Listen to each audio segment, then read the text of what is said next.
Hey, Tom Rabbit! I hope you got this for your recording. Hey, YouTube out there. Tom Rabbit likes to record these. Hey, Tom Rabbit! Actually, he has a question for you before we start. Why are you called Darth Yeah. Dawkins? I used to call myself Duncan Dawkins with the floating head of Richard Dawkins and a hot cup of coffee.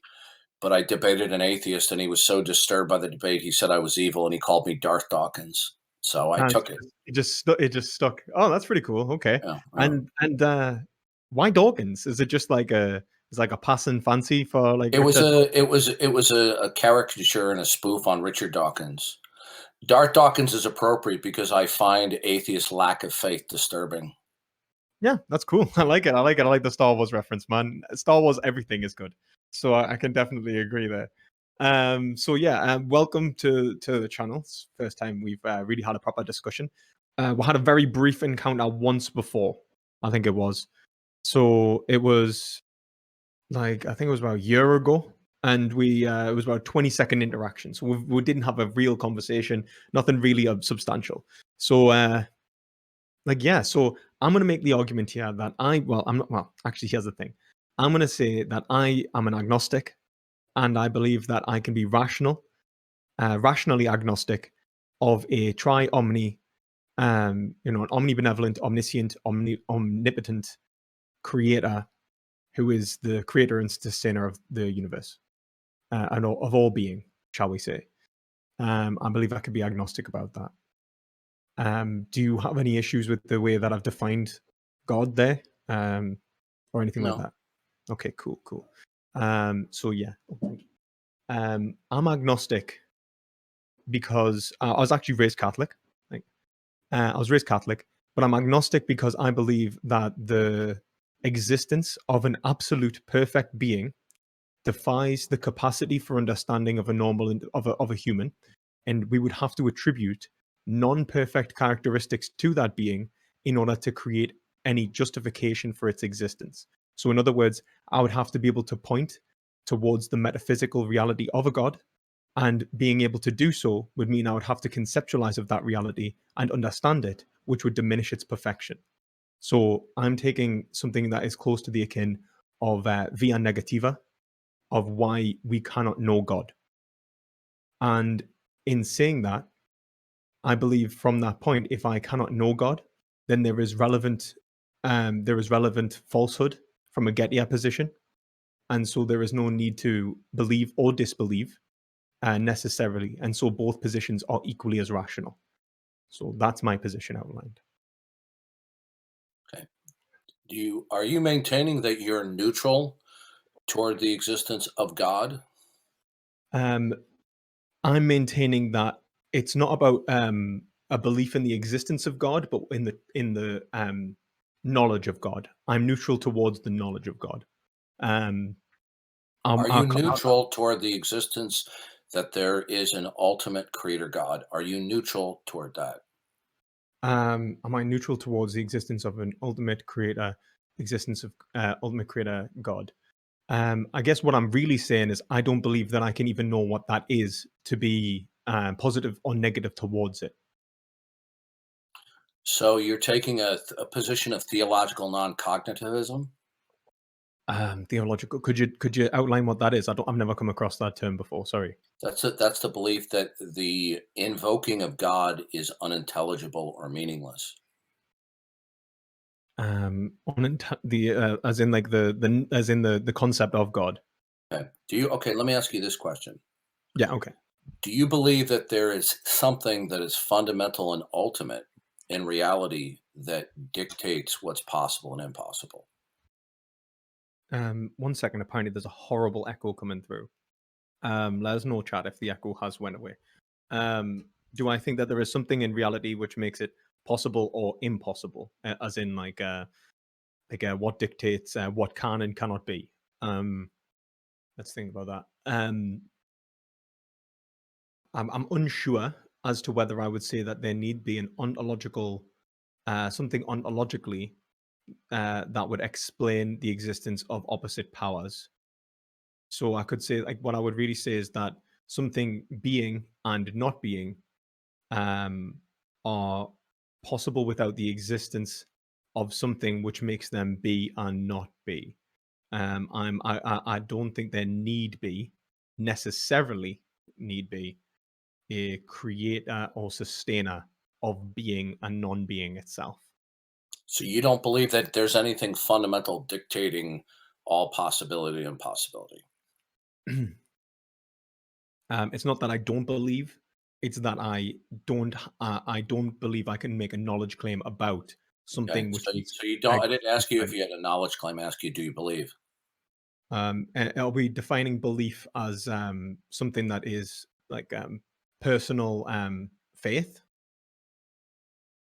Do you believe that there is something in reality that is fundamental that institutes and dictates all possibility and impossibility? Yeah. I want to know, do you believe that there's anything that is fundamental and ultimate that institutes and dictates all possibility and impossibility?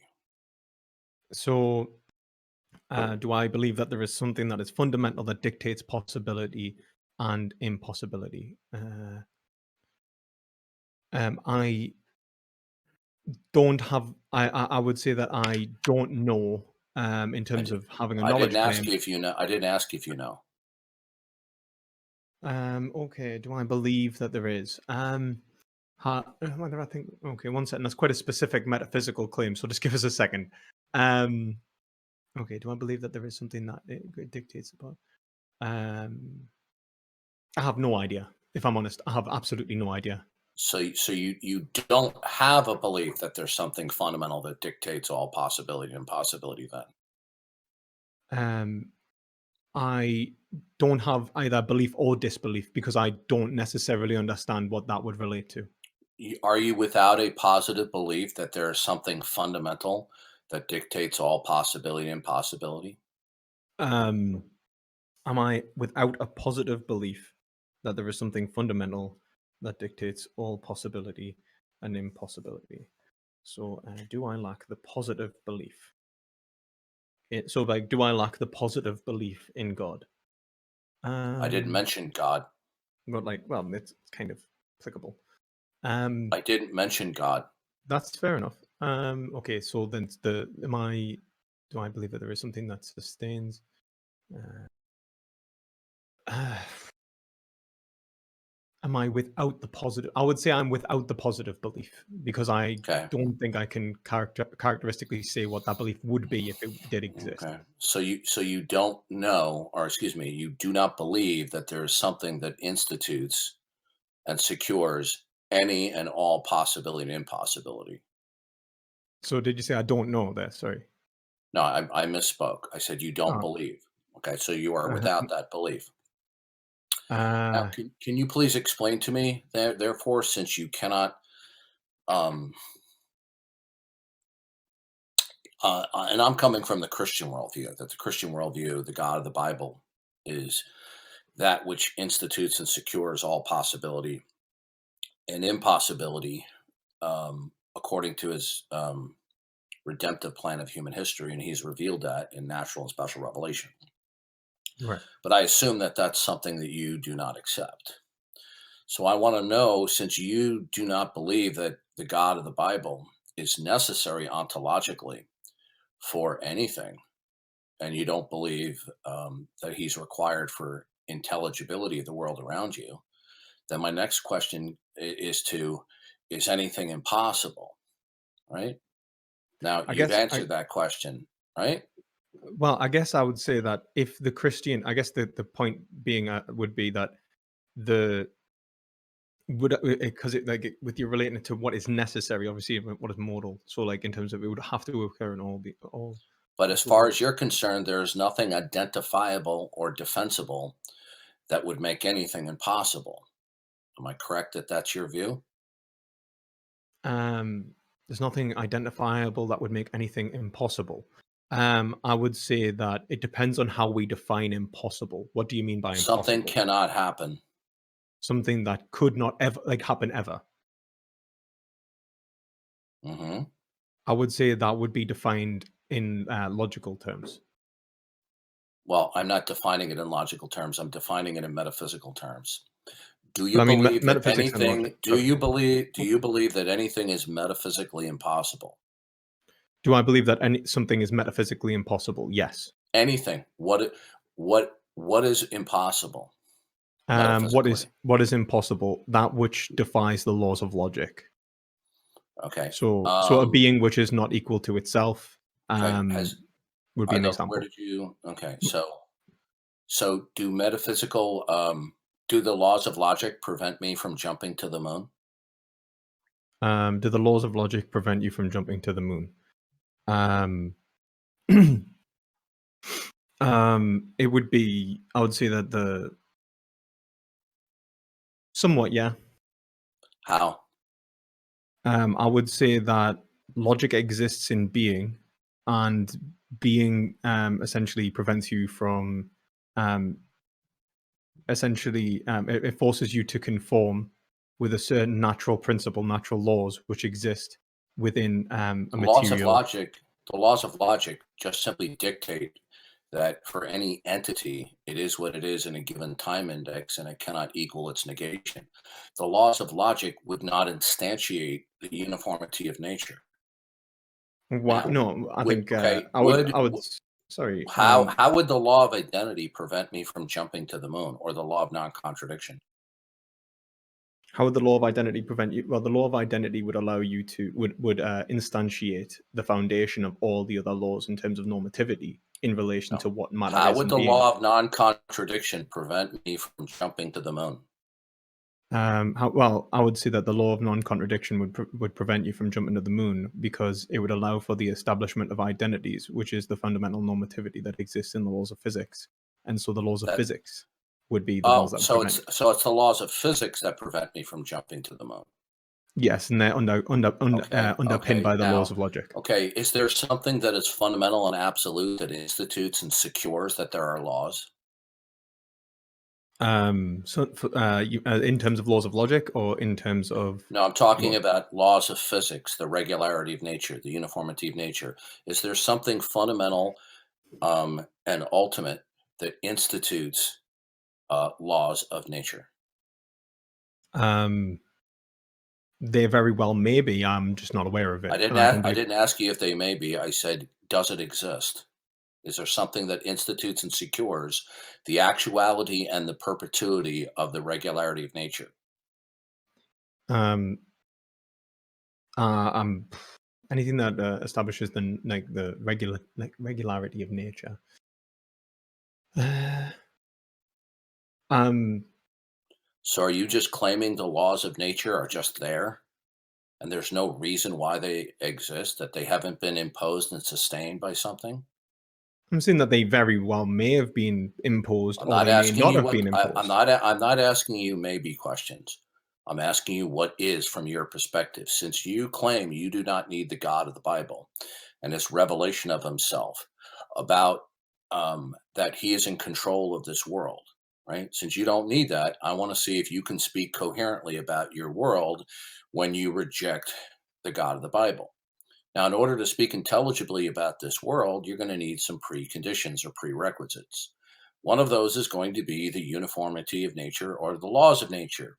You said, I can't jump to the moon because of the laws of nature. And I ask you, has something instituted, put into place that there are laws of nature and sustains it? Okay. Is there something that Mhm. has done that? Well, this is the thing. I could refer to the regularity of nature without being able to explain sufficiently the regularity of nature. So I could say How nature is would you know regular. that? And then how do you know it continues? How do you know that the future will be like the past? I don't. Well, then you can't say it's impossible for me to jump to the moon.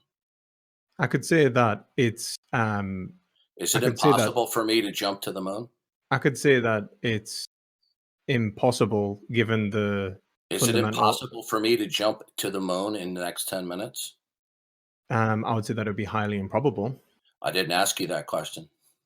Let's say, would it be absolutely impossible? Yeah, I would probably say it would be I impossible didn't reductio say ad absurdum. absolutely. I said, is it impossible? Yeah, it's impossible. Okay. Now, so you're making a statement about the future. Okay. Yeah. Okay, does that statement about the future depend that the future will be like the past? Does it depend that the future would be like the past? Um, why do I feel like why do I feel like I'm in Hume's and problem with induction? Um, Well, you have a very big problem that you're going to have to cross. um, One second. So, do I think that the future it must be like the past in order to make claims about the future? Um, yeah, 'cause if I went Humean, then I would say no. There's no reason to that. I'm just forced to believe it. Um, Well, you're making a so claim that it's impossible in your non Christian world, a world that is not attributed to the God of the Bible, that it's impossible for me to jump to the moon because of the regularity of nature and that the future will be like the past. Okay. Will the future be like the past? Do you know that? I guess there comes to a point when whether I can make a knowledge claim about the future in general, without because it's an unverifiable Do you have a statement. justification that the future will be like the past? So what I would say is, yes, I think that you can make a justifiable argument in relation to the future Okay. being like the past on What is probability. it that I didn't we're not talking about probability because that's not necessarily true. Will the future be like the past? I can't say it will or will not, because I Okay, can't have a knowledge claim for that. all right, and then you can't if you can't tell me that the future will be like the past, then you have no grounds to say that it's impossible for me to jump to the moon in the next 10 Oh, I minutes. can. I could say that I could say it's impossible by the definition of the word impossible, but it depends on like if you were to say that like Now would you're playing word games. We're just talking in normal language, okay? No little mental verbal gymnastics here. Is it impossible for me to jump to the moon in the next 10 minutes? You said yes. I said why? And you said, well, there are laws of nature, physics. I asked you, will the future be like the past? Right? And you said yes, but you cannot rationally justify that, can you? In your not God world. I can based on probability. Is what I said. No. Well, probability depends upon background information. That background information is going to include what is static in the past, the present, and the future, and what is dynamic. Do you know what, if anything, has been secured by what is fundamental to be static in perpetuity? I'm not sure if I understood that. Could you see that Is there in different words? something at a fundamental level that imposes that some things will indeed be static in perpetuity? Yeah, the law of logic, the law of identity. No, the laws of logic don't stand in causal relations, my friend. Well, I mean, what do you mean the laws of logic don't stand in causal relations? The laws of logic do not stand in causal relations. What do you mean by that?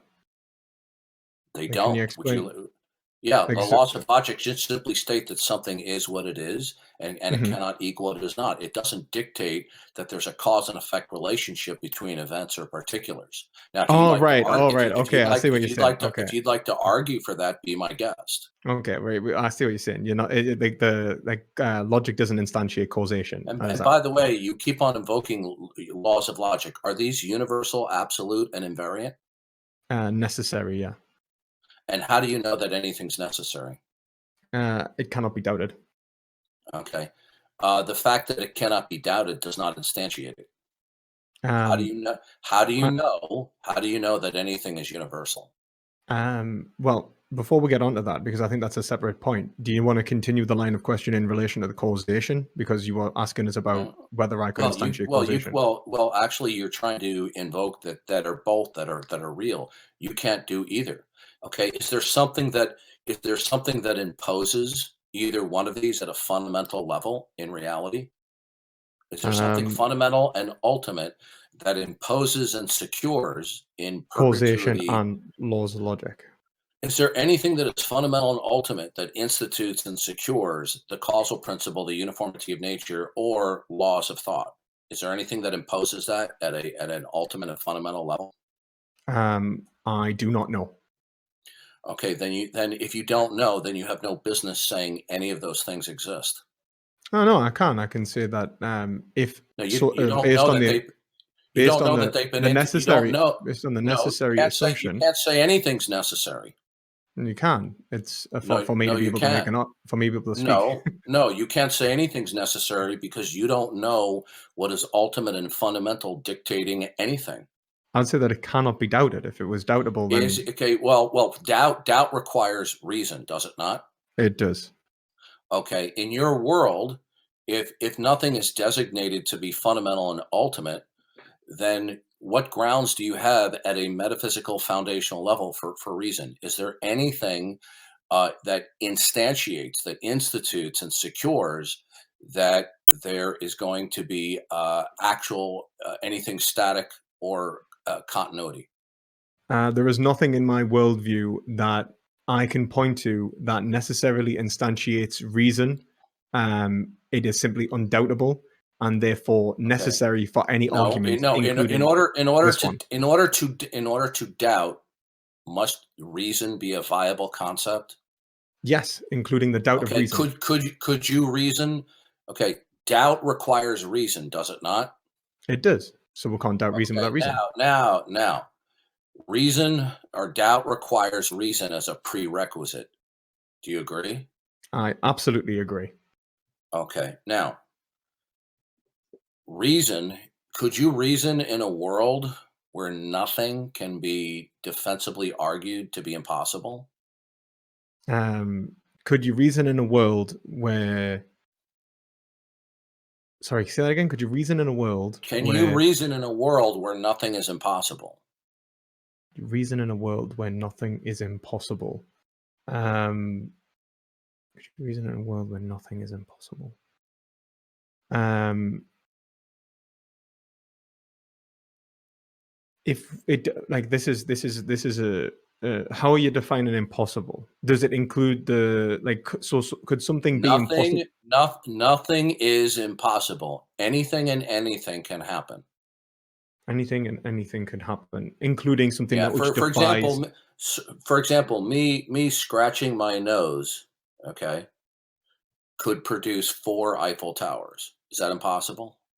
Right. What I'm really concerned with is whether something could Yeah, be itself and not listen, itself. I'm asking you very clear, circumspect questions that the people, my interlocutors on a day by day basis, I don't know. have any trouble answering. You seem to be tying yourself in knots, answering questions that other people don't have trouble answering. Oh, maybe that's true. I just want clarity from this, so I just want to make sure that we're on the on I'm the making same level. myself very clear. I've done so several times. Not well. Okay. Maybe that's true, Is but that anything doesn't mean that I don't identifiably and misunderstand defensibly or is that I anything necessarily will. identifiably or defensibly impossible? Is anything identifiably or that In is a impossible? world Yes. Yes. okay, what is it at a fundamental level, ontologically, that Ontologically. imposes what's impossible? And please don't say the laws of logic because we've covered that. Why? You Why haven't can't the laws defended of no like that? the actuality of the laws of logic. You've just said they're true because you can't doubt them. Yes, that would be necessary. No, Necessary. no, you don't know what anything is necessary because you don't know what's fundamental and ultimate that would dictate that anything is necessary.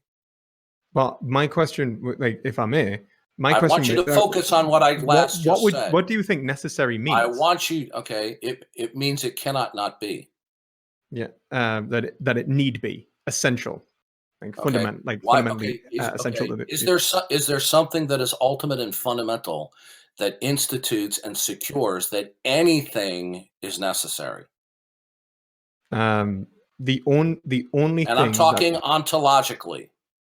well, my point, well, one, I would say that the laws of logic exist in being itself.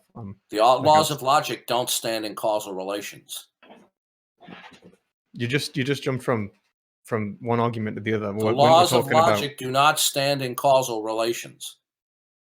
okay. So the Now, laws of logic don't stand since in you're going to causal say that something's necessary, I want to know what it is at a fundamental and ultimate level that would institute and secure that anything is necessary. Do you have anything defensible that would implement and secure that? there is nothing that could show the necessity of logic sufficiently. It is fundamentally impossible. I didn't mention logic. You need to focus on my questions, not answer something that you would like to me have said. You need to answer the questions that I have asked you. Is there anything that is fundamental and Oh, ultimate? you're roboting a bit, mate. Is there anything that is fundamental and ultimate that dictates any and all possibility and impossibility? Is there anything that dictates all possibility and impossibility?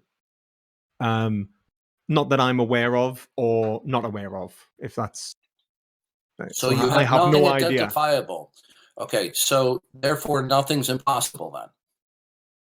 Well, yeah, anything that breaks the laws of logic would be impossible. No. What dictates the laws of logic? Necessity. And what fundamentally and ultimately institutes and secures that? What institutes necessity? Its inability to be doubted. You're not understanding. It's essential. Okay, is everything that is, can be, or cannot be the sourced by what is fundamental and ultimate? Sorry, you're roboting, mate. Your connection. Okay, you have no identifiable. Yeah, he has a question, mate. Okay, would you say that God is necessary? I'll be God Himself is what is fundamental and ultimate. He's eternal. Right, and is His existence necessary? Okay, it's necessary, and he's metaphysically necessary. Yes. Okay, why would you say that He's metaphysically necessary? Because He revealed that He is the only thing that is eternal. Now, okay. I've answered your how question. do you know that He revealed? Okay, well, how do you first know of that all, He revealed okay, that? I'll be glad to address that, but you have yet to answer my questions. You keep on flipping and flopping all over the place. Now, what I want to know to you is, can you say what is, can be, or cannot be when there's nothing identifiable? Would you not overspeak me, please? Sorry, I'm just running it through my head. Sorry. Okay. So, can you assert in a logically necessary way what is, can be, or cannot be if you have nothing that is identifiably instituting what's possible and impossible? Since you don't know what, if anything, is fundamental or ultimate, and you have no defense that there's something dictating what's possible and impossible, then you're not going to be in a position to say what is, can be, or cannot be. You keep on appealing to the laws of logic, but the laws of logic are abstractions about the nature of all particulars. But you don't know. You said, you don't know the fact that you can't doubt them doesn't instantiate them. I want to know how you can assert anything that is necessary when you don't know that anything is fundamental and ultimate, dictating everything. Well, here's actually, I guess, the point. I would say that there cannot be knowledge in relation to something which is absolute and ultimate, because it goes beyond comprehension, because it would require something that goes beyond human capacity. So then you would have to tell me how you can know God without attributing something which is non-absolute to Him. You're changing the subject now. You're baiting and switching. Now, everything you just said is wrong because there are rocks. Listen to me. Okay. Everything you just said is categorically wrong because there are rocks on the moon. Do you accept or reject that? Wait, what? Everything you just said is wrong because there are rocks on the moon. Do you accept or reject that statement? I have no idea what that means in terms of how it's relevant. There are rocks on the moon. Therefore, everything you've said is false. Do you accept that? No, I do not accept that. Okay. Well, how would you rule that out in a world where nothing is defensibly impossible? Well, I would say the laws of logic are always necessitated, which is the necessitation rule in modal logic, which is why they're in all possible worlds include logic. No, how would you know what's possible if you don't know what is fundamental, ultimate, dictating what's possible? What's possible and impossible are contingencies. Okay. No, they're not. Okay, listen to me. What's possible? We're not talking about abstractions here. We're talking about the real world. Okay. We're not talking about your vivid imagination. All right. What we're talking about is the ontology of existence. Okay. Mm-hmm. Okay. What is, can be, or cannot be ontologically. Is there something that is fundamental and ultimate, that is the source and the basis of why anything is, can be, or cannot be ontologically? That question cannot be answered. If you can't answer that, then you need to be quiet in your non Christian worldview, because you're not going to be in a position to say what is, can be, or cannot be. The only way That's that not we true. could, good, then how would you be able to know what can be ontologically then? How do you do that? So you would build it up from the necessitated basis of being, nothingness, and reason. No, no, listen to me. That is mumbo jumbo what you just said.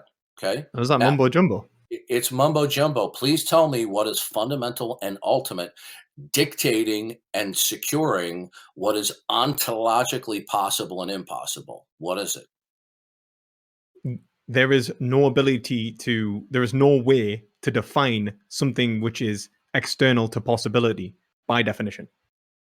Okay. Repeat that again. So there is no ability to define something which goes beyond the limits of language, goes beyond the limits Okay. of So possibility there's by definition. so as far as you know is then events and relationships be events could all be spontaneous and unrelated. As far as any of us know, there is no fundamental instantiation of the laws of logic beyond the point of Okay. necessity. Again, the laws of logic pertain to all particulars. All right. Now I'm going to ask you a question. I deny the existence In, of particulars.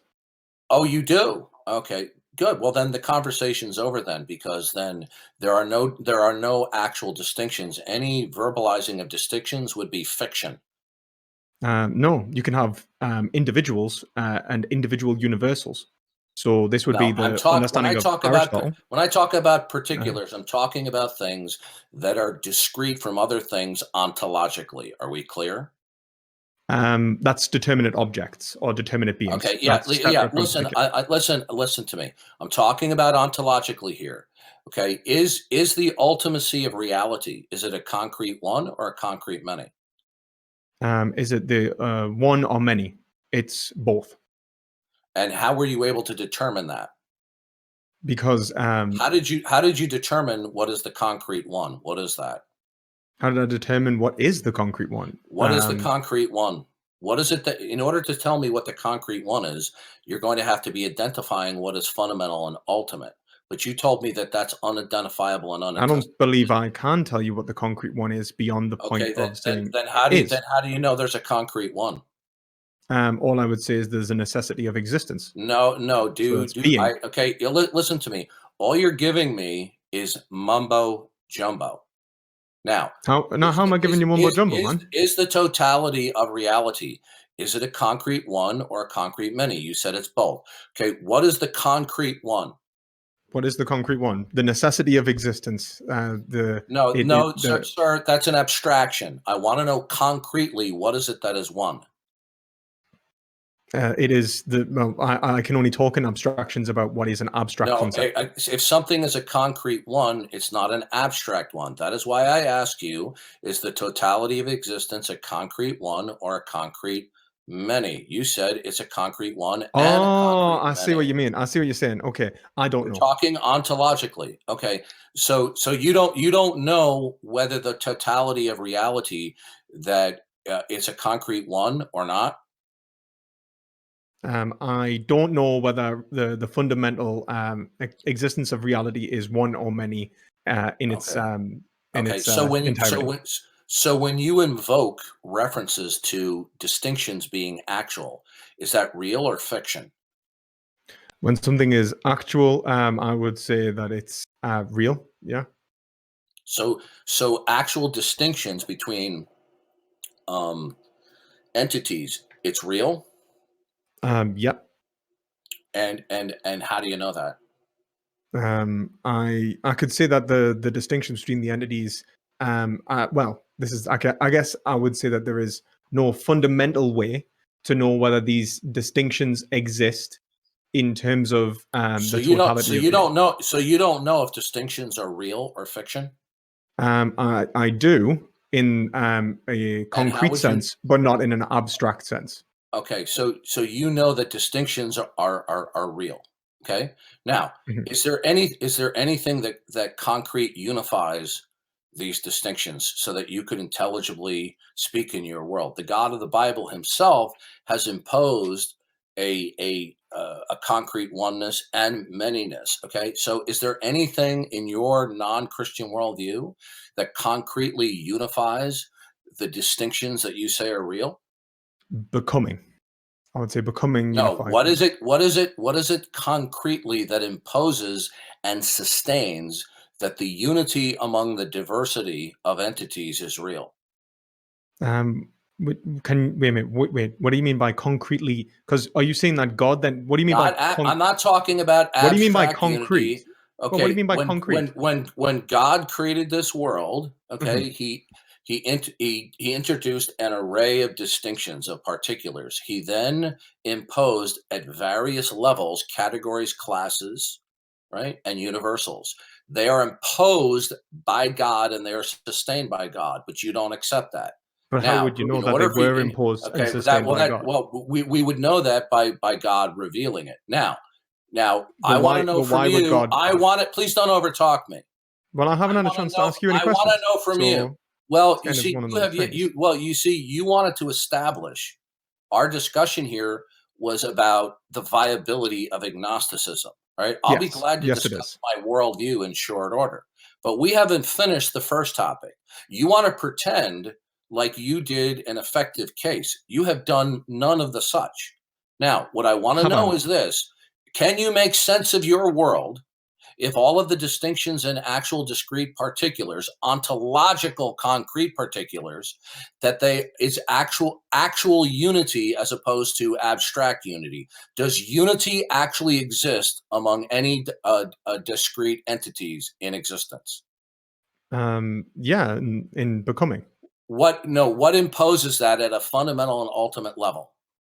I would not be able to make a knowledge claim about what could or could So not you impose have such a thing. so you have no defense that unity has actually been imposed and sustained. I would say that my defense is in the observation of unity and this No, necessary that observation of unity. you're inferring there's unity there. Okay, if you see two women walking down the sidewalk, you might conclude that they're identical twins, but then you find out that they're doppelgangers. Okay, Right. Yeah. what I want to know from you is when you claim by your sense perception that there's unity among diversity. All right, Mhm. I don't want you to say, "Well, it seems to be that way. It appears that way." It's because Oh, certainly wouldn't. the unity could be illusory. Now, do you I believe that think that's unity a good point. you I think believe that's a good okay, point. okay, would you not Um, overtalk me, please? no, I was Would actually, you I was not saying that's a good overtalk me, point. please? Now, is the unity real? Is the unity real? Yes. Okay, as opposed to merely abstract. Now, what is it at a fundamental and ultimate level that is not the God of the Bible that imposes and secures that the unity is real? I do not know if there is anything which So you imposes don't and know that secures. so you don't know that the unity is real then.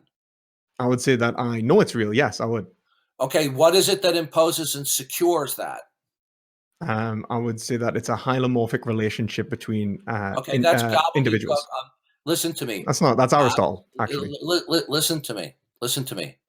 I want you to give me an answer that everyone in this room can understand. You see, Okay, I'll it's explain very common. hylomorphic. It's very common for graduate students like you to speak in mumbo jumbo, to speak in double talk, to try to obscure the fact that you can't answer the question. Now, Okay, I want to okay. know: is there something that has actually instituted and secured actual unity? Um, is there anything that is instituted and secured actual unity? Hmm. Um, actual unity. Unity between what?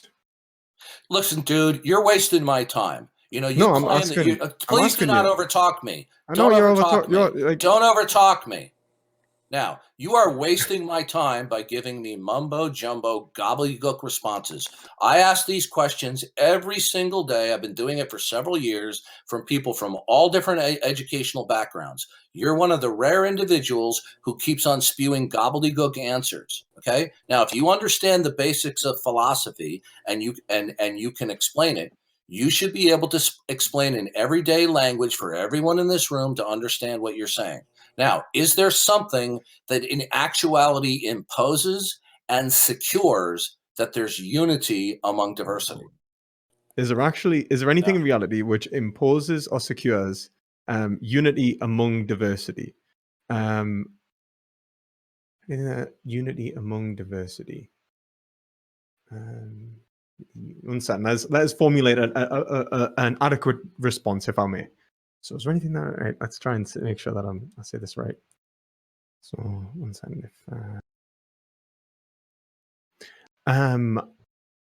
I would say that being itself necessitates unity at a fundamental level. Okay. Does being encompass all particulars? Being encompasses. Does being represent, is it the set of all particulars? Of all particulars. If by particulars, you mind if I take that as individuals? All discrete ontological entities. Discrete, there we go. Discrete. Does being represent all discrete ontological entities? Yes. Okay, so it's an abstract set? Yes. Then it wouldn't be concrete. I want to know what concretely is ultimate and fundamental that imposes the actuality and the perpetuity of unity among discrete entities.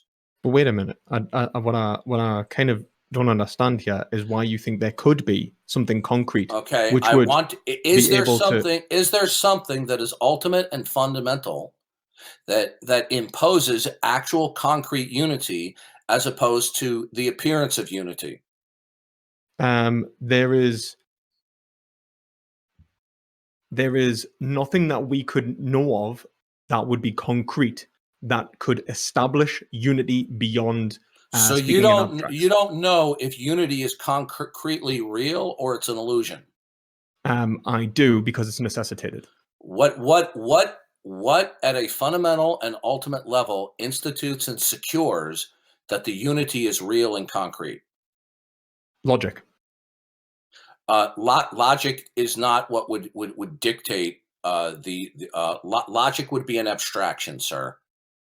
That is a terrible answer, and I'm not trying to be insultive. That's okay. I understand. That's the kind of answer that I would expect from a 14-year-old, not a graduate student.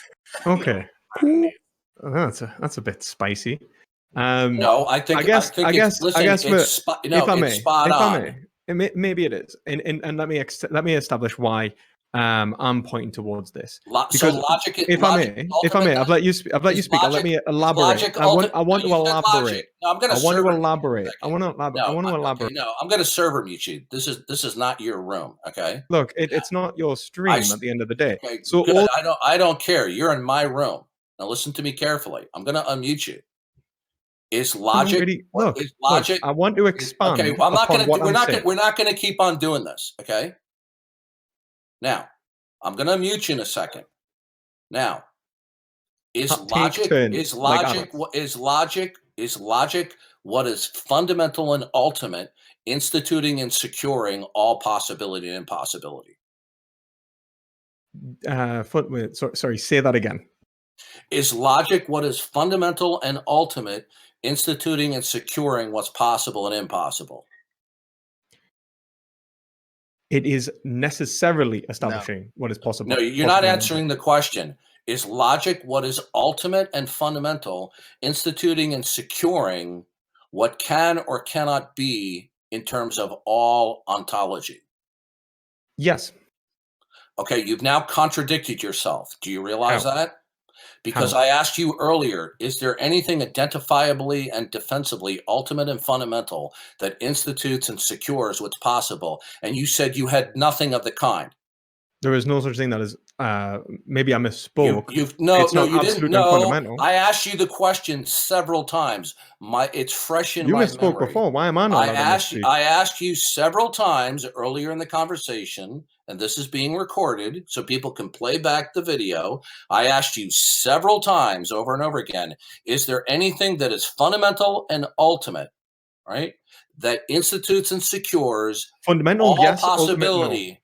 No, okay, fundamental. Good. Then nothing would be ultimate. Then all you have, what is fundamental, is metaphysical pluralism, where you have an array of unconcretely unified, discrete entities, all of which are independent of each other and are each sovereign within themselves. That's begging the question. That's begging the question. That's not begging the question because it wasn't an argument. Well, it is, because like what you're saying. No, it's not an argument. It was a statement of what is called metaphysical pluralism. You believe, therefore. I don't believe in metaphysical pluralism. Okay, listen to me. Well, then you're going to have to take back what you said. Then now listen carefully. You told me earlier there is nothing ultimate and fundamental. Now you're changing your tune. Now you're saying, "Oh, now there's something fundamental but not ultimate." Whereas when I asked you before, I asked you several fundamental times, but not ultimate, and I've established that numerous times. Okay, and how do you know what's fundamental? Through reason, what can and cannot be doubted, what is necessary. No. I'm talking ontologically. How do you know? Through reason. Are you omniscient? No, actually, I'm not. So by reason, you know what is fundamental in existence, that is eternal. So is what as fundamental? Is it one thing, or is it a plurality? Actually, may I just push back on that? Is what is fundamental a plurality? Are you omniscient? Okay. Are you fundamental? Are you omniscient? You're wasting my time. Are you omniscient? Are you omniscient? Okay, I don't have to be, because I'm on the receiving end of a God who is omniscient, and he makes me to know certain things that I cannot be wrong about, that are within the scope of his redemptive plan of history. But since you reject that, I don't want to have to server meet you again. No, look, I just want to ask. No, listen to me. You claim you're a graduate student. You're not acting like a graduate student. Okay? Now I'm going to unmute you. Now, I've let you speak this entire time. What I'm asking you. We're not getting anywhere. Look, mate. I'm going to mute you. Either we're going. Look. I'm going to mute you again. Okay. No, we're not going to do this. Listen. It doesn't really. I've explained to you my worldview. Do you accept the Christian worldview? One second, guys. Okay. All right. I'm not going to keep doing this. Okay. If he keeps on being unruly like this, I'm going to have to remove him. Okay? He's not a child. Y'all are supposed to be having a conversation. Okay. Here he is. He's a graduate student. He presents himself off that he's a philosopher on YouTube. He's acting anything but like a philosopher. He's reasoning like a teenager. Followed this guy for quite a while. Believe it or not, I found him randomly. Had a small discussion with him. I have talked with 16-year-olds that were more coherent than this guy. He's flipping, he's flopping all over the place. He's contradicting himself.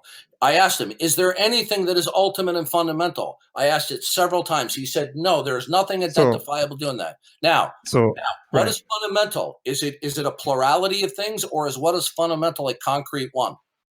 Okay, so what is fundamental is that which is necessitated, which listen to me carefully. I'm going to tell you this one more time. It would I'm be asking a fundamental you a specific question. It would be a fundamental one. Okay, then distinctions. Then what is fundamental is a concrete one. So then distinctions would be illusory. Why would distinctions be illusory? Okay, so they're not illusory? No, because one is... Okay, could you tell me, what is it? What is the concrete one then? What is the concrete one? Being. That's not informative. It is the foundation of all concrete. No, it is non-informative. It is definitely informative, which is why Parmenides argued it. I want to know what is concretely one in existence that dictates all particulars. What is that? What is that? How does being dictate all particulars? No. Okay, please don't interrupt. Okay, please don't interrupt. telling me it's being is beyond vague and ambiguous. It's that's not informative. What is this concrete one? It is the fundamental is, in the words of Parmenides. It is Okay, being listen itself. to me. I'm going to end this really soon because you need if you see you claim that you put yourself on a YouTube, ask a philosopher anything. First of all, you're not a philosopher. You don't have a I PhD. am, actually. No, you're not a philosopher. Have you PhD earned a student. PhD? Okay, then I'm a then PhD don't call student. yourself a philosopher. Okay. Why do you need a Now, PhD to become a philosopher? okay. Because that's like calling yourself a doctor before you have an MD. No, it's not, actually. It's Okay. All very right. different. We're not going to play these silly little games. I want to know what the concrete one is. What is it? And don't say being. I want, okay. Okay. We're done. We're done with you. You're a moron. Okay. I disconnected him because this is what's going to be the rest of the conversation. All right. Quick question. You know, like when you said hold on. People can make comments in a minute. I just want to make a comment here. This is what happens with some of these graduates. This is what happens when they know that they cannot. Please do not overtalk me. No, we're done. I asked you to give me an informative answer. Okay. Well, I think it's even if you overtalk me again, I'll kick you from the server. If you kick us from the server, Okay, that's fair enough. Bye. Okay. Okay. So this is what happens with some of these graduate students. They think they're so damn smart. And when I ask these questions to him, he's one of the few people that is so confused. He doesn't know what the answer is. So he starts making stuff up and speaking in philosophical mumbo jumbo. He says, oh, what's fundamentally concrete is being. Well, what is that? What is that? And he knows that unless he speaks in mumbo jumbo, he's going to look like a fool. Okay, and he flips and he flops. Then he said the laws of logic are what is ultimate. But then he says being is ultimate. He can't seem to make up his mind. So it's pointless continuing the conversation because he's demonstrating a pattern of behavior here that he's being evasive, he's being ethereal, he's deliberately being esoteric, right? So we're done with him. I gave him plenty of time to speak like a normal person, but he decided he wanted to spew mumbo jumbo to hide the fact that he has no answers. Okay, I pity the people who might be his students if he does get a PhD. Okay, the floor is now open. Just to clarify, in background to this guy, he's like a complete about Marxist through and through. Why am I not surprised? I followed him for a while, and this is he talks about it a lot. You know, the sort of normal stuff. They sort of say no ethical consumption under capitalism, and wants to. Well, here's the problem. Here's the problem. I asked him, what is it that is ultimate? Is it the one or the many? And then he said both. And then later on, he said what was fundamental was a concrete one. Right? How can it be a concrete one and then a concrete one and the many? He flips, he flops, he contradicts himself. And in order to cover his tracks, he spews out ethereal and esoteric mumbo jumbo. I've talked with people with PhDs in philosophy before. They don't talk like this, at least not usually. He's simply covering for the fact with, lingo and phraseology that he likes, but it's not informative, right? So he was deliberately obfuscating and trying to cloud the issue to hide the fact he doesn't know what he's talking about when he rejects the Christian worldview. And like clockwork, when you confront somebody about their non-Christian worldview, after they've rejected the Christian worldview, they want to move the goalposts and have you redefend the Christian worldview. Well, he's already rejected it. He couldn't defend his worldview squat diddly. Okay. So I was watching the stream, and after the discussion, he immediately scythed the point to how you should act in a debate rather than sticking on the actual topic. As soon as he got kicked, I just thought it was quite funny. Well, much of the time I try to be patient, with his monologuing. By the way, did you get that, Tom Rabbit?